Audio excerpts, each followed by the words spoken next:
Shona, and I'm an artist. So yes, I do landscape painting mostly. I'm Nick. I'm a sound artist, composer, mostly unemployed. Right, I'm Tony Bunton and I'm retired, effectively. My name's Emily Chappell and I'm an illustrator and designer. David, best supervisor for the last 36-37 years.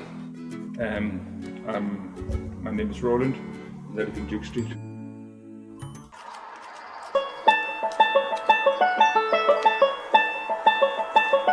Unfortunately, I'm living in town and used to being in the countryside, and it was an inevitable need to have a bit of ground to work and feel as if you're not in the urban environment.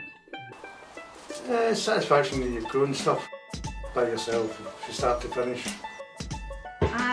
A friend of mine was on the waiting list for a while, but she got sick, and so I teamed up with her and we worked on the plot together. And then I've kind of inherited that plot by default, and it's been pretty much life-changing. It's been really interesting. I was growing on the windowsill and in the back garden a wee bit, but it wasn't enough. I sort of never went for allotments as such because I thought there's such a big, long waiting list. But as it turns out, there was one here. So. Really lovely just spending time outside at the weekends, and it's just very relaxing. It's mentally it's fantastic. You know, even though we've got the M8 going along, you arrive here and within kind of 5 minutes you forget the noise, and that's always good. And you just take out some of your frustrations in life on the digging and.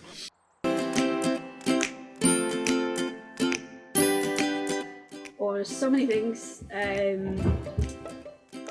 It's a pleasure on a really nice day like today. It's like for your well-being, you get fresh food. I'm so interested in the culture of where our food comes from anyway. So to actually be able to control that yourself. The physical exercise, I'm involved in the arts, so I'm always drawing in the sketchbook. The chat, the banter, there's so much going on. You learn a lot as well. You learn how to fix things. But apart from getting all my fruit and my vegetables and salads, mostly has a wee bit of a hungry gap in the spring. And then sort of general activity, and now I've also got this hut where I can do my sculpture. I suppose a deep-seated instinct to cultivate the ground and to grow things. And also you get a bit of contact with wildlife, if only wild birds and occasional rodents. It's really satisfying eating something you've grown yourself. Yeah. It's just amazing. August is always October is always a bad time when the salad veg runs out and it's back to the supermarket, and you kind of look at the quality of the supermarket pre-packed stuff and it's oh my god, what?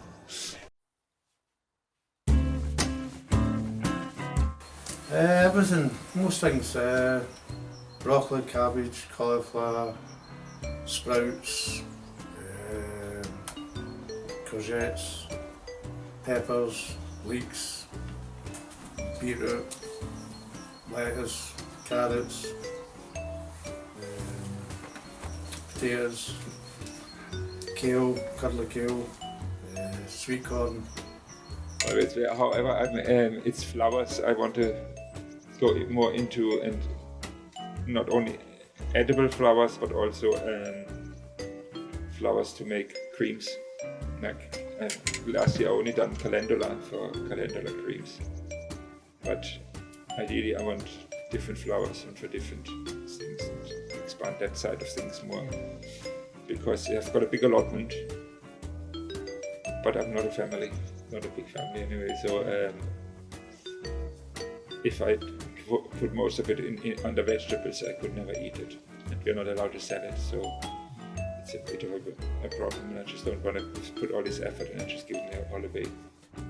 So to do it for flowers and then get into that kind of side of things as well is quite a good alternative, I think. Or so many things. I think each year I pick 2 or 3 things that I think I would like to push and really do well. Last year it was red cabbage and tomatoes. What's the other thing? The sweet corn didn't get off to a good start, so I just left that. But normally I've got a crop rotation going, so it's a lot of root vegetables, brassicas, peas and beans, courgettes, all sorts of things. My favourite thing to go is onions, and then I know it's so dull and you can probably get them really cheap in Lidl, but they grow so well, and garlic does as well, and it's just a joy to watch. I'm just kind of shooting through the soil, and those onions make me cry. They're so potent. Quite a variety. We were very proud of our cabbages last year because it was the first time we'd really had any success with cabbages. But we generally grow a lot of salad, and we grow quite a bit of fruit. We grow strawberries and raspberries and Potatoes blackcurrant. last year? Yes, we had 4 different varieties of potatoes? quite a lot of potatoes last year. And also peas and beans. Broad beans we like to grow, and peas are just delicious when they're really fresh. Tomatoes. Tomatoes Tomatoes we by go. the bucket load. And cucumbers in the And greenhouse. we had 6 varieties of tomatoes last year, ranging from the wee ones to the big ones, and yeah, it was brilliant.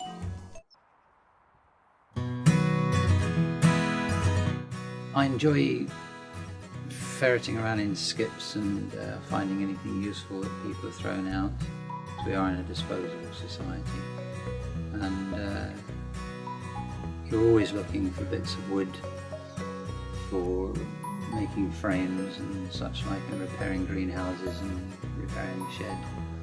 So you tend to stockpile as much as you can if you've got space for it. Well, I try to as much as possible. I think plot holders are notoriously thrifty anyway, and they don't like, the thrifty's a nice way of putting it, but probably quite tight. So anything, whether it's compostable material or planks of wood on the side of a road. Just the other week I was out reclaiming Christmas trees off the streets to use as mulch from our fruit patch. Just anything really. All over the place really, as much as I can do.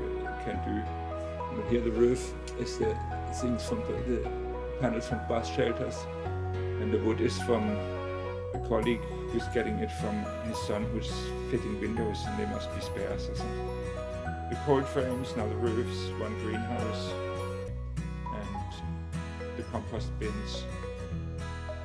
Most things really, and I try not to use as little new materials as I can.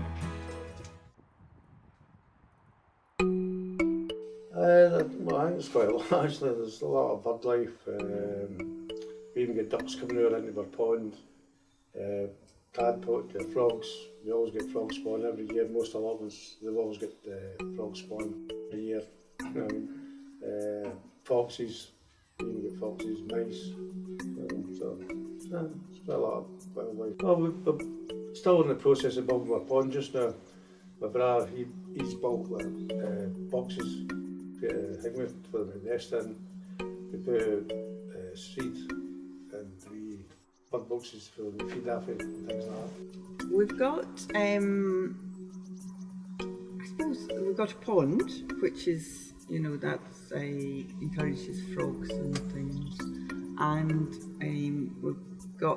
we tend to have a sort of pile of old wood and stuff that just you can leave, and then that's insects and beetles and things can be happy there. So we don't try and keep the place too pristine, because it's actually better for wildlife if you don't. Or that's a good excuse for not keeping it too pristine, isn't it? We grow quite a lot of herbs or flowers that attract Yes, bees and butterflies. Bird feeders, basically.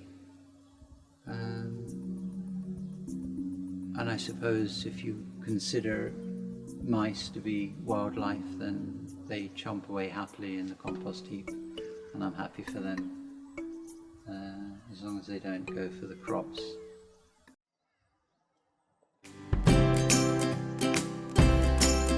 Inviting friends over, having a picnic, or just bringing a book and saying, right, the next hour I'm gonna chill. Sitting over a few bottles of wine and chill out. I have a fire, put the radio on, and do a crossword, and watch the birds feeding.